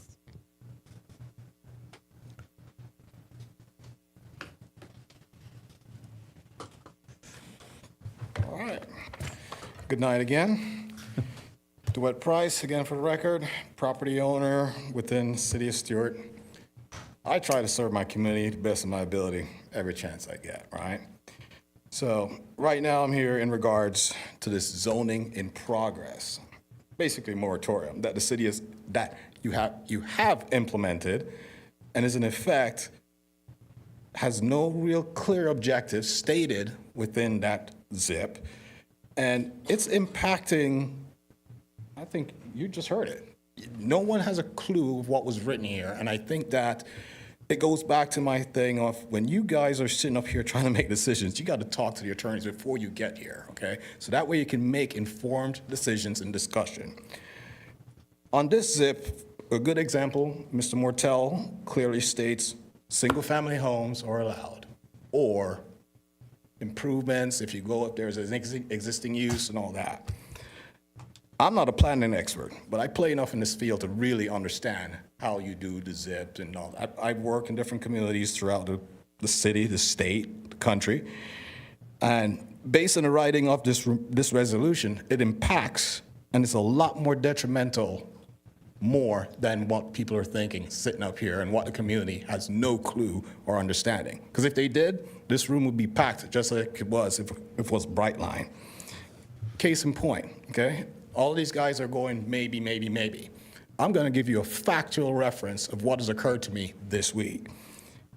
I own a property in the city of Stuart. It's platted lots. I got my ordinance that says, hey, 5 platted lots, I can develop it. Okay? I go, well, I'd like to come in for the vacant lot. I need to go get my PCN at the county so I can get an address so I can go ahead and build this property out. Okay? I went through heartbreak to get that zoning approved because most people in that area, it was multifamily, and I wanted to go single family to go back to the 1923 plat, which is basically going back in history to reduce what was there. I got a big fight in that. I had an intervener, right? Now I'm saying I want to do what I promised. Staff says, sorry, I cannot. It's a single family home. It's platted, but because there's 2 addresses on the PCN per the county, it's an existing use. And if you're gonna add another home, it's now multifamily. I asked for the definition of multifamily versus residential. There's huge items that needs to be clarified here. Staff doesn't know how to govern or be directed properly. The attorney just said, there needs to be clear direction in this zip. All right, based on what I've seen on social media, Kenner and US 1 are the only places that you need to worry about. I don't see how that impacts single-family homes. There's one property in Kenner that is vacant right now that it would apply to. Thank you, Mr. Price. Mr. Walter Oden? Mayor Rich, Commissioners, my name is Walter Oden II. My family has been here in Stuart since the 1930s. I was born in Martin Memorial Hospital, one of Dr. Perret's miracle kids. For those of you who are more mature, you may remember my father's radio show, The Bongo Party, on WSTU. My parents were educators here, and I've owned property here for over 30 years. I'm here to express my support for continued responsible development in Stuart and to provide my perspective regarding the proposal to place a moratorium on development beyond single-family homes. I own 12 properties right now in East Stuart. While I believe and I understand the intent of this measure, I believe it is essential to consider the broader implications and the unintended consequences of such a decision on Stuart's long-term economic vitality as well as its quality of life. Limiting development to these single-family homes alone would significantly hinder our ability to meet the needs of a diverse and growing population, foster a thriving local economy, and create sustainable, well-planned communities. Additionally, you will displace the residents of East Stuart based upon the rates developers will have to charge, whether they be rents or sales prices, to justify the high building costs in coastal communities. We should be incentivizing developers and residents alike by instituting programs that incentivize building, workforce, and affordable housing solutions. For the record, the ADU solution can keep residents in their homes. According to recent data from Martin County Business Development Board, our population in the county has grown steadily by approximately 1.5% annually over the past decade. This growth is expected to continue as families, retirees, professionals are attracted to the unique lifestyle and amenities that Stuart and its surrounding areas offer. However, restricting development could result in a shortage of affordable and diverse housing options, potentially pricing out many current and future residents, including young professionals, municipal workers, essential workers, and retirees seeking to downsize, but also residents of East Stuart, many of whom sit below the median income levels in this area. Additionally, studies show that mixed-use developments, multifamily housing, and commercial projects contribute significantly to a region's economic stability. They provide opportunities for local businesses to grow, create jobs, and generate a higher tax base, which can be reinvested into critical infrastructure, public services, and environmental protection efforts. I'm suggesting a balanced approach to development can spur economic growth while preserving the area's natural beauty and community character. I respectfully encourage you to, and the commissioners, to consider the long-term benefits of a more comprehensive approach to development that addresses both the immediate needs of our growing community and the future viability of Stuart.